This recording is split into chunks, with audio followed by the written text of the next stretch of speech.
I couldn't do this last week. Couldn't do this. I couldn't do this. I couldn't do this. Couldn't do this. Couldn't do this. I was in pain.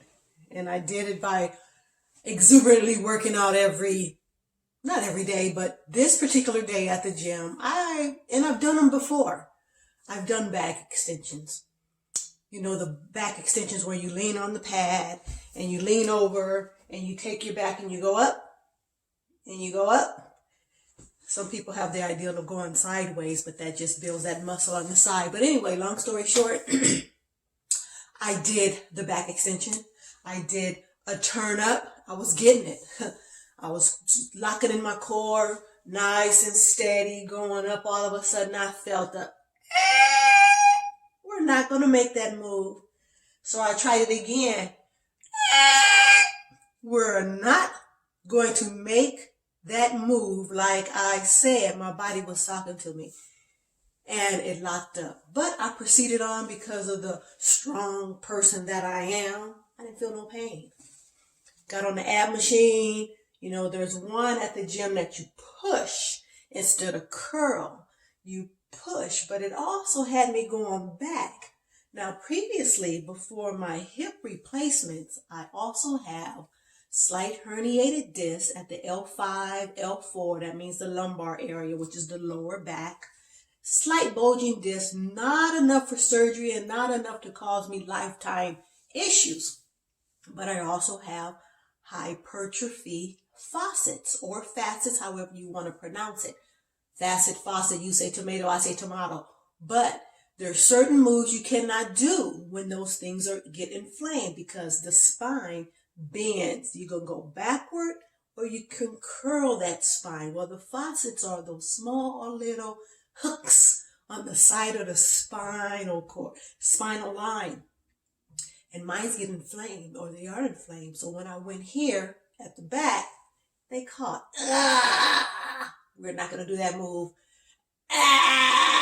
We're not going to do that move like I said.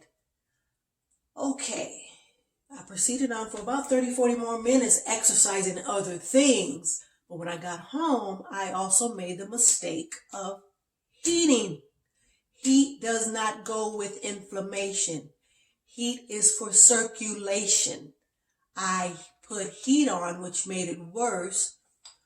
50 minutes later, I took the heat off, waited about 50 minutes, and then I put ice, which was the deal. Ice made a difference. However, once you ice, that doesn't mean that you're cured. You need to ice until that inflammation goes down, and you can move a little bit better. So it took me a week and a half from icing, from stretching. I didn't start stretching until a week later, week and a half later, but the icing was phenomenal.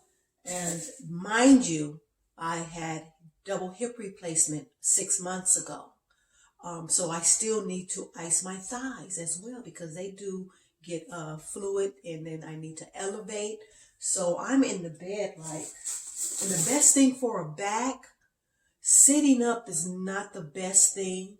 Maybe a recline, but with my faucets, they still had that little curvature in the back, so that wasn't good. So the best thing for me is completely on my back.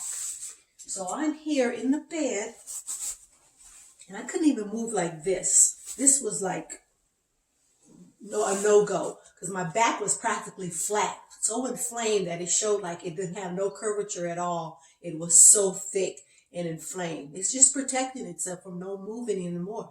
When you get inflamed, it says stop moving. Like if you sprain your ankle and it inflames and it gets like so swollen, it says means stop moving it. So I stopped moving my back. Elevation is everything for my hips.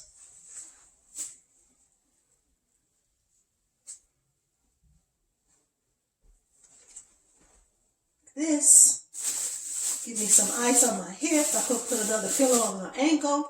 Put my little ice pack underneath my back. I'm good to go. Yes, yes.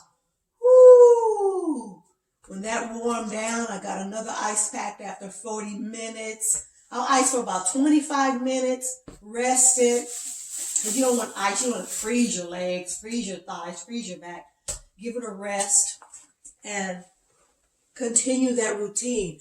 When you're injured, your recovery is a job. You want to get better, but you don't want to continue with your other issues that you're doing or working, picking up children, doggy, and doing, so many duties that we have to do throughout the day. Stop them and recover, and you feel much better after you recover.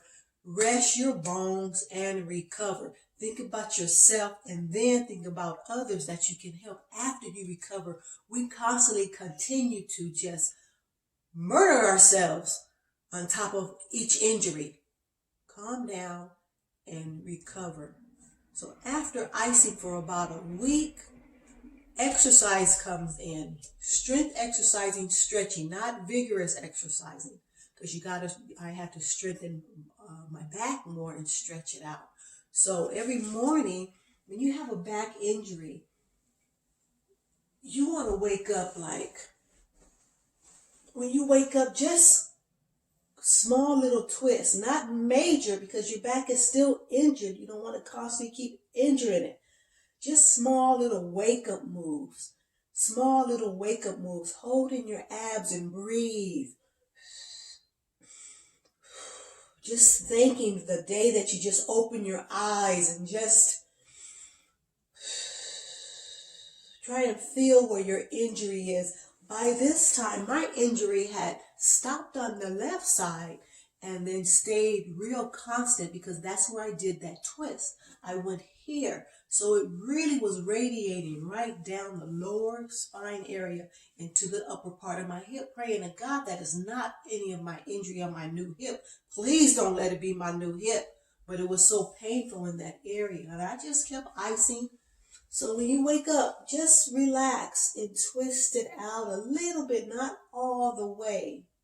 Then bring your legs into your spine. Just bring them in. Just a bit. Bring them in. Bring them in. And thank you, Micaiah. And bring them in. Bring them in. Bring them in. And if you can't touch your knees and bring them in, grab a strap, a belt, a rope, and pull it in. Works just as good. Get some strength, even working some arms at the same time, really. Breathing out every time you pull in for the circulation, for the oxygen to return to the area that you're stretching. Take both legs and put them up there. Very good on that lower back. Get some hamstring stretch in there. Pull it in. When you do this, it's even best to get a nice soft pillow behind your head. Bend your neck and push into that pillow backwards. Just as effective. Oh, it feels great to just hear that spine just say thank you. The spine says thank you when you stretch it out.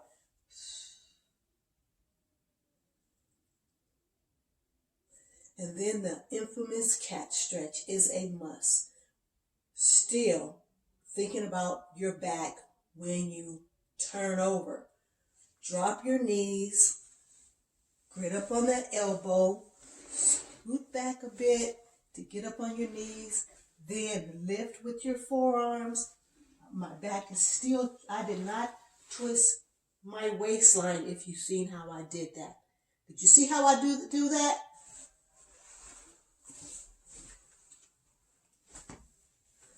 I lift slightly, turn my whole, see my shoulder, and everything is turning at the same time. Taking this hand, left hand, push up whatever side you're lifting from. I'm on my elbow now. See, this is still here. And then I'm lifting up. You got to have some little bit of upper body strength if you can. If not, have someone help you. But by all means, try not to stretch that, twist that waist. Infamous cat stretch. Oh, your spine is saying thank you. Thank you. Thank you for this stretch. This is everything. on a small curvature, not a big curvature, because if you have hypertrophied facets, that is not a good stretch because it will clack and will inflame again. So you want to go mildly curvature, but that stretch here is everything. Legs should be a little bit hip width apart, a little bit wider than your shoulders. Bring it back. This stretch here is kind of scary for anyone who had a hip replacement with posterior incisions. Be careful because this is probably not for you till maybe 7-8 months down the line because you're still in that precaution of dislocation because we're way past the 90 degree of that precaution, right? So be careful. I had interior incision. They approach me this way to do my hips. So be careful. Not every move is for everybody, but this move is for me. So stretch it out. Reach, reach. Oh, the back is saying, thank you, about time. Then back up. Catch stretch. And I do about 5, 6 of them, maybe 10, 15, depending on how much time I got for the rest of the day. Breathing in, and here we go. At sleep time, that spine is so delicate, and at sleep time, we often want to sleep on our side, right? Well, me and most people can't sleep without our spine. Now, see, I'm out of alignment right now because my hips are up, my shoulders are up, but now I got a space between my waistline. This is way too thick for me to put under here and then grab a pillow and put under my head. Now I'm like, neck, everything is off alignment. You can take, and depending on how much space you have in your waistline,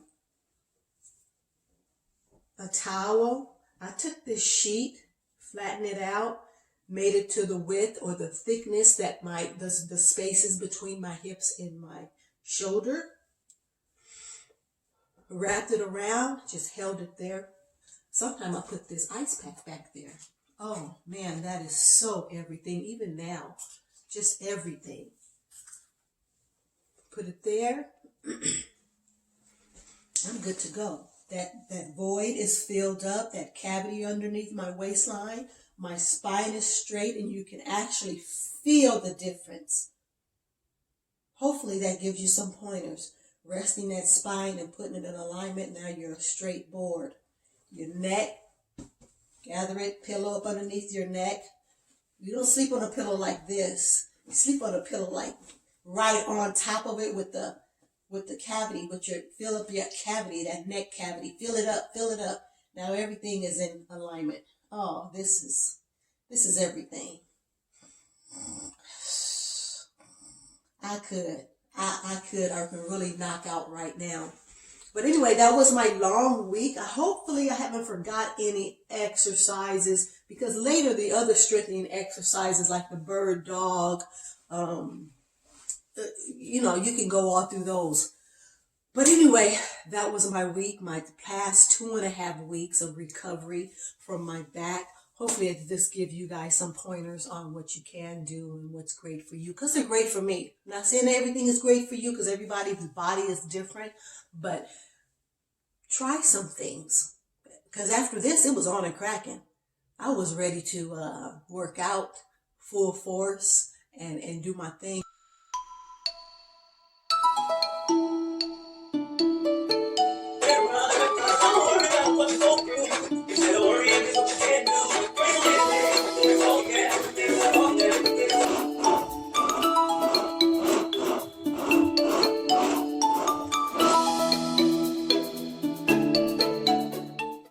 I feel great.